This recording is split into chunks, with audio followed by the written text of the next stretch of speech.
வசூல் ராஜா MBBS படம் மூலம் தமிழில் பிரபலமான நடிகர் ஜெயசூர்யா மற்றும் அவரது மனைவியிடம் சேவ் பாக்ஸ் ஆன்லைன் ஏல நிறுவன மோசடி தொடர்பாக அமலாக்கத்துறை விசாரணை நடத்தியுள்ளது. மோசடி வழக்கில் ஜெயசூர்யா சிக்கியது எப்படி? தொலைக்காட்சி நிகழ்ச்சி தொகுப்பாளராக தனது வாழ்க்கையை ஆரம்பித்த ஜெயசூர்யா பல குரல் பேசுவதில் வல்லவர். 1999 ஆண்டு வெளியான பத்ரம் திரைப்படத்தின் மூலம் மலையாள திரையுலகில் அறிமுகமானார். 2002 ஆண்டு வெளிவந்த என் மனவானில் படம் மூலம் தமிழில் ஜெயசூர்யா அறிமுகமானார். என் மனவானில் திரைப்படத்தை தொடர்ந்து வசூல் ராஜா MBBS, மனதோடு மழைக்காலம், சக்கரவியூகம் உள்ளிட்ட தமிழ் திரைப்படங்களிலும் நடித்துள்ளார்.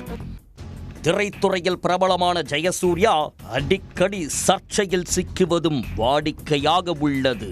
மலையாள திரையுலகை புரட்டி போட்ட பாலியல் புகாரில் நடிகை அளித்த புகாரில் 2 வழக்குகள் ஜெயசூர்யா மீதும் பதிவு செய்யப்பட்டது. இந்த நிலையில் ஆன்லைன் நிறுவனம் ஒன்றுக்கு அம்பாசிடராக இருந்ததால் சிக்கலில் மாட்டியுள்ளார்.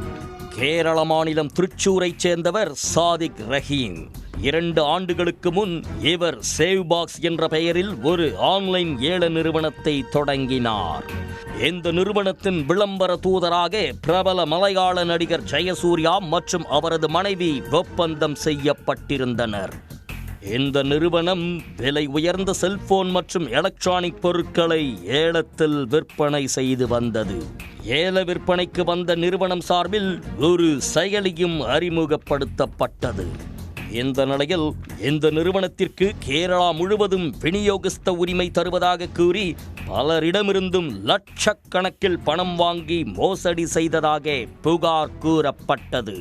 இது தொடர்பாக சாதிக் ரஹீம் மீது வழக்கு பதிவு செய்யப்பட்டது. இந்த நிறுவனம் சட்டவிரோத பண பரிவர்த்தனையிலும் ஈடுபட்டதாக புகார் எழுந்தது. இதையடுத்து அமலாக்கத்துறையும் தனது விசாரணையை தொடங்கியது. இந்நிலையில் இந்த நிறுவனத்தின் விளம்பர தூதரான நடிகர் ஜெயசூர்யா மற்றும் அவரது மனைவியை அமலாக்கத்துறை கொச்சியில் உள்ள அலுவலகத்திற்கு நேற்று வரவழைத்து 4 மணி நேரம் விசாரணை நடத்தினர். இந்த விசாரணையில் விளம்பர தூதராக இருக்க 75 லட்சம் ரூபாய் பேசிய நிலையில் 69 லட்சம் ரூபாய் மட்டுமே வங்கி மூலம் அனுப்பியதாகவும், மீதி பணத்தை கொடுக்காததால் அந்த விளம்பரத்தை வெளியிடாமல் தான் நிறுத்தி வைத்ததாகவும் தெரிவித்துள்ளார். இதையடுத்து அடுத்த கட்ட விசாரணைக்கு அழைக்கும் போது ஆஜராக வேண்டும் என கூறி இருவரையும் அமலாக்கத்துறை அதிகாரிகள் அனுப்பி வைத்துள்ளனர். நடிகர் ஜெயசூர்யா மற்றும் அவரது மனைவியிடம் ED நடத்திய விசாரணையால் பரபரப்பு ஏற்பட்டது. உடனுக்குடன் செய்திகளை தெரிந்து கொள்ள சன் நியூஸ் பெல் ஐகானை கிளிக் பண்ணுங்க.